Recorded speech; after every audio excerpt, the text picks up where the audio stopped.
अधिकारों की लड़ाई कर रहे हैं, लेकिन कर्तव्य में पीछे रह जाते हैं। कहते हैं हमको इस अधिकार से वंचित क्यों आज तक रखा गया। किंतु यदि आप कर्तव्य पालन में जुट जाओ तो अधिकार आपको समाज भी दे देगा, अधिकार आपको संत भी दे देंगे, अधिकार आपको शास्त्र भी दे देंगे, और अधिकार से वंचित भगवान भी आपको नहीं रख सकेंगे। लेकिन त्रुटि यही होती है कि हम अधिकार के लिए तो रोजाना आगे आते हैं, किंतु कर्तव्य में पीछे चलते जाते हैं, आगे नहीं बढ़ते हैं। देवर्षि ने कहा, सनत कुमार जी, हमने देखा महिलाएं भी अपने कर्तव्य से च्युत हो रही हैं, पुरुष भी अपने कर्तव्य से च्युत हो रहे हैं। ब्राह्मण, क्षत्रिय, वैश्य, शूद्र, सन्यासी, गृहस्थ, वानप्रस्थी और ब्रह्मचारी, ये सभी लोग अपने अपने कर्तव्य से परांगमुख हो रहे हैं। महाराज, इसीलिए संपूर्ण संसार में अशांति, कोलाहल और विप्लव मचा हुआ है। महाराज, ये सब दृश्य देखते देखते मैं परेशान सा भटकता भटकता वृंदावन में पहुंचा। संत दूसरे की परेशानी से परेशान होते हैं, संत दूसरे के दुख से दुखी हो जाते हैं, और सामान्य पुरुष अपनी परेशानी से परेशान होते हैं, अपने दुख से दुखी होते हैं, और दुष्ट प्राणी, असंत प्राणी दूसरे के सुख से दुखी हो जाते हैं। दूसरा सुखी कैसे? पड़ोसी 2 रोटी आराम से कैसे खा रहा है। हमको अपने दुख का दुख नहीं, पड़ोसी के सुख का दुख।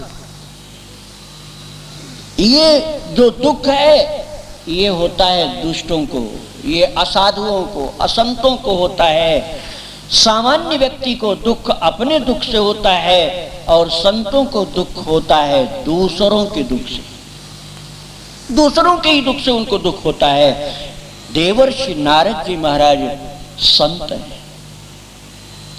अरे भाई, मैंने तो सुना है कि चित्रकूट में एक बार तुलसीदास जी और रहीम जी मिले थे। तुलसीदास जी विचरण करते करते वहां पहुंच गए, और वहां जाकर के उन्होंने कामदगिरि की परिक्रमा करते समय देखा एक भड़भूजे के भाड़ के पास बैठे झोंक रहे हैं भाड़। अब्दुल रहीम खान खाना, जो मंत्री थे भारतवर्ष के, तो उन्होंने पूछा, सोचा कि ये रहीम जी हैं, वे तो बहुत प्रत्युत्पन्न मति के कवि हैं, मेरे प्रश्न का उत्तर देंगे, और यदि मेरी दृष्टि में भ्रम है तो फिर कोई उत्तर नहीं मिलेगा। तो तुलसीदास जी ने पूछा, जाके सिर असभार सोकस झोंकत भार यस। जिसके सिर पर इतना बड़ा भार है पूरे भारत का, वो भार क्यों झोंक रहा है? जाके सिर असभार सोकस झोंकत भार अस। रहीम ने तुरंत उत्तर दिया, रहीमन उतरे पार झोंकी भार यही भाड़ मह। बोले मैंने सारे अपने सिर का भार इस भाड़ में झोंक दिया और पार हो गए। तुलसीदास जी ने उनकी बहुत बड़ाई की, और उन्होंने कहा, महाराज, ऐसा सुपुत्र, ऐसा लायक बेटा जो चित्रकूट में आकर के मुट्ठी भर चना खा करके रात दिन भजन करे, ऐसा महाराज लायक पुत्र तो सभी चाहते हैं। कौन चाहते हैं? सुरतीय, नरतीय, नागतीय, अस चाहत सब कोई। तुलसीदास जी ने कहा, सुरतीय, नरतीय, नागतीय, अस चाहत सब कोई। सभी माताएं चाहती हैं। क्या चाहती हैं? मतलब आपके जैसा बेटा।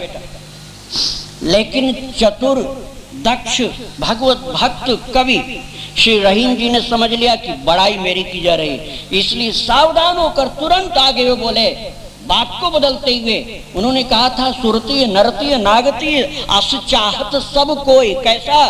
तो आगे रहीम जी बोलते हैं, गोद लिए तुलसी फिरे तुलसी सो सुत होए।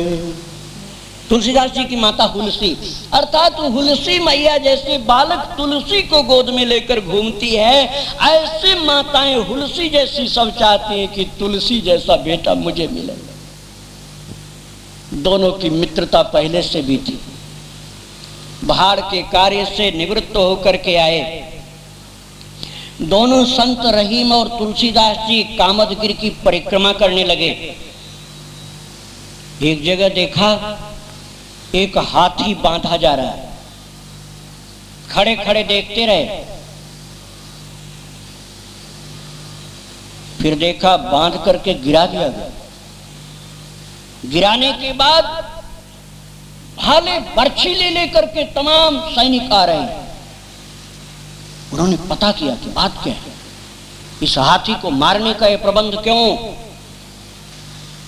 मालूम हुआ कि ये पन्ना नरेश का हाथी है और ये इस हाथी पर बैठकर कामदगिरि की परिक्रमा करने आए चित्रकूट में। गलती इस हाथी से ये हुई है कि इस हाथी ने भरपूर्ण मिट्टी उठा करके न केवल पीठ पर बल्कि राजा के खोपड़ी पर भी तमाम फूंक दिया मिट्टी, और राजा की पोशाक गंदी हो गई। राजा नाराज हो गए और उन्होंने कहा अपने सेनापति से, तुरंत सैनिकों को आदेश करो और इस हाथी को मार डालो। संतों को बड़ा कष्ट हुआ, बेचारा निर्दोष पशु मारा जाएगा। साधु को दूसरे के दुख से दुख हो जाता है। दोनों संतों ने विचार किया इस निर्दोष पशु की रक्षा करनी चाहिए। तुलसी ने कहा, राजा के सामने हम साधुओं की कौन सुनेगा। बोले महाराज हम साधु तो हैं ही, साथ साथ कवि भी हैं। चलो कोई कवित्व वाली शक्ति का प्रयोग किया जाए। तो राजा के सम्मुख जा करके ये दोनों संत कवि आपस में वार्तालाप शुरू किए। सुना रहे हैं राजा को, लेकिन देख रहे हैं एक दूसरे को, रहीम और तुलसी, और कह रहे हैं, धूरी धरत निज शीस पर कहु रहीम के ही काज। तुलसीदास जी ने पूछा, हे रहीम, ये हाथी अपने ऊपर ये धूल क्यों फेंक रहा है। यहां अभी थोड़ी देर पहले हाथी आया तो इसने अपने ऊपर धूल क्यों फेंका। धूरी धरत निज शीस पे कहु रहीम के ही काज। रहीम ने उत्तर दिया, जही रज मुनि पत्नी तरी सोई ढूंढत गजराज। जिस रज को प्राप्त करके मुनि पत्नी अहिल्या का उद्धार हो गया, आज उसी रज को चित्रकूट में ये गजराज महाराज, ये हाथी के रूप में आए हुए संस्कारी ये जीव ढूंढ रहे हैं और सोच रहे हैं कि ये रज हमको यदि मिल गई तो हमारी पीठ पर बैठे हुए राजा का भी उद्धार हो जाए। इसलिए धूल ऐसे जोरों से फूंक दिया कि राजा के ऊपर भी पहुंच गई। ये संतों की जो वार्ता थी, इस वार्ता को सुनते ही पन्ना नरेश जो थे उनकी दृष्टि के पटल खुले। उन्होंने कहा तो भूल हो रही है। संतों आपने क्या कहा। बोले महाराज ये हाथी जानता है कि यहाँ अयोध्यापति श्री राम नग्न चरण से भूतल पर विचरण किए। इस धरती के कण कण श्री राघव के चरणारविंद से परम पुनीत हो चुके हैं। महाराज उसी रजकण को प्राप्त करके आपको भी उसी रज से अभिषिक्त करने की कृपा ये हाथी कर रहा था। ये सुनते ही पन्ना नरेश ने संतों से क्षमा मांगी। उन्होंने कहा हाथी को बंधन मुक्त करो।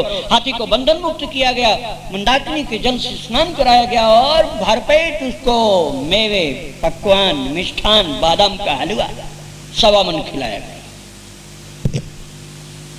तात्पर्य, दूसरों के दुख से दुखी होना साधु का स्वभाव। श्री नारद जी महाराज ने बड़े कष्ट के साथ बतलाया कि मैंने दुनिया के प्राणियों का दुख तो देखा ही, चलते चलते जब मैं श्री वृंदावन धाम में पहुंचा तो मैंने देखा वहां एक युवती स्त्री रुदन कर रही है। युवती के बगल में 2 वृद्ध पुरुष पड़े हैं, वे भी मरणासन्न और बड़ी मुश्किल से सांसें ले रहे हैं। बड़ी कठिनाई से एक आध सांस आती है, लगता है प्राण निकले, अब प्राण निकले, अब ये मरे। और वो युवती रो रही। मैं बगल से जब निकलने लगा, नारद जी कहते हैं हे सनत कुमार, उसी समय पीछे से करुणा भरी हुई आवाज आई, भो भो साधो क्षणम तिष्ठ मच्चिंता मपिनाशय। हे साधु महाराज, जरा सा रुक जाओ महाराज, हे साधु महाराज रुको। नारद जी ने सोचा कौन बुला रहा है, देखा एक अबला रो रही। स्त्री का रुदन दुख भरा हुआ था, इसलिए श्री नारद जी महाराज वापस आए। पूछे देवी आप क्यों रो रही?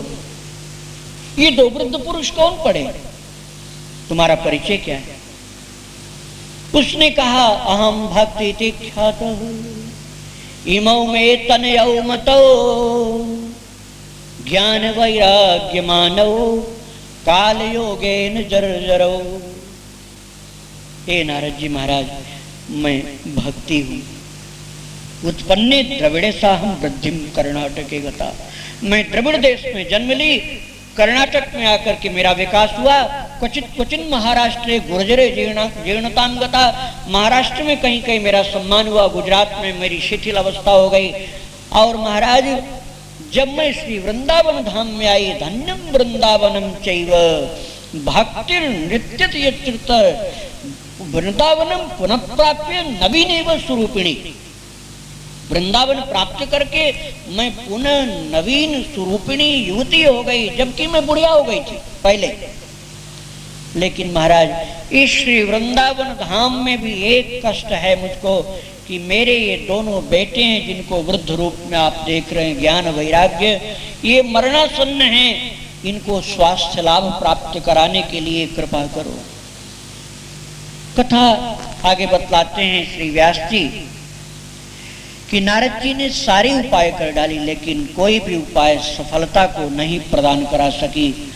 और फिर नारद जी ने सुना आकाशवाणी हुई है, नारद दुखी मत हो, संतों के पास जाओ, उन्हीं की कृपा से तुमको अपने उद्योग में सफलता मिलेगी।